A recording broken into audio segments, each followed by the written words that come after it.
Hi, ಇವತ್ತು ನಾನು ಅವರೆಕಾಯಿ ಪಲಾವ್ ಮಾಡ್ತಿದ್ದೀನಿ. ಹೇಗೆ ಮಾಡಬೇಕು ತೋರಿಸ್ತಿದ್ದೀನಿ. ಶುಂಠಿ, ಬೆಳ್ಳುಳ್ಳಿ, ಮೆಣಸಿಕಾಯಿ, ಪುದೀನ, ಕೊತ್ತಂಬರಿ ಇವನ್ನೆಲ್ಲನೂ ರುಬ್ಕೋಬೇಕು. 2 ಸ್ಪೂನ್ ತುಪ್ಪ, ಎಣ್ಣೆ ಹಾಕ್ಕೋಬೇಕು. ಅದಿದೆ ಪುದೀನ ಹಾಕ್ಕೋಬೇಕು.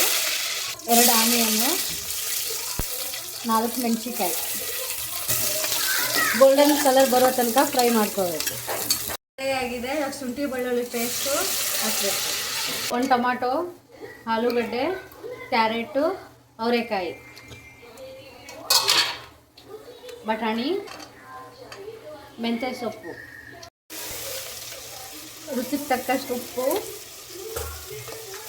ಗರಂ ಮಸಾಲ, ಧನಿಯಾ ಪೌಡರ್, ಸ್ವಲ್ಪ ಅರಿಶಿನ, ಮನೆಯಲ್ಲೇ ರೆಡಿ ಮಾಡಿದ್ದ ಪಲಾವ್ ಮಸಾಲ.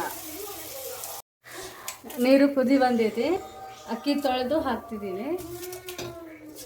2 ವಿಜಿಲ್ ಬಂದರೆ ಬಂದ್ ಮಾಡಿಬಿಡಿ. ಪಲಾವ್ ರೆಡಿ ಆಗಿದೆ. ತಿನ್ನಬೇಕು ಮೊಸರು ಜೊತೆ, ತುಂಬ ಟೇಸ್ಟಿಯಾಗಿರುತ್ತೆ. ಪಾಪು, ಪಲಾವ್ ಹೇಗಿದೆ?